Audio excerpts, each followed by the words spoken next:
नमस्कार मंडळी, आज बनवले कोल्हापुरी पद्धतीचे उडीद वडे किंवा मेदू वडेच म्हणतात याला।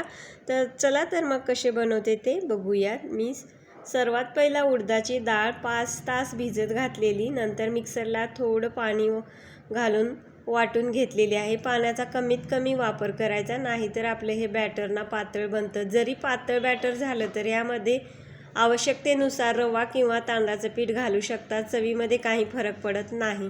तर एकाच डायरेक्शनमध्ये मीठ घालून हे पीठ फेटून घ्यायचं आणि वाटीत पाणी घेऊन थोडीशी गोळी पिठाची घालायची। ती गोळी तरंगली तर समजायचं की आपले पीठ छान आता फेटलेलं आहे। तर मी आता हाताने पाणी लावून उडीद वडे सोडत नाही तेलामध्ये। तर आता मी गाळण्याच्या पाठीमागच्या साईडला पाणी लावून मधोमध होल करून हे उडीद वडे टाकून घेते। इजी होतात, लवकर होतात, एकसारख्या आकारामध्ये बनतात।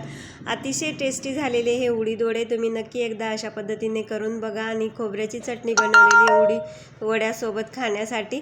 चला तर मग मंडळी, चॅनलवर नवीन असाल तर चॅनलला पटापटा सबस्क्राईब करा, व्हिडिओ आवडल्यास लाईक करा। धन्यवाद। व्ह्यू भरपूर येतात पण सबस्क्रायबर वाढत नाहीत, नवीन यूट्यूबरला सपोर्ट करा।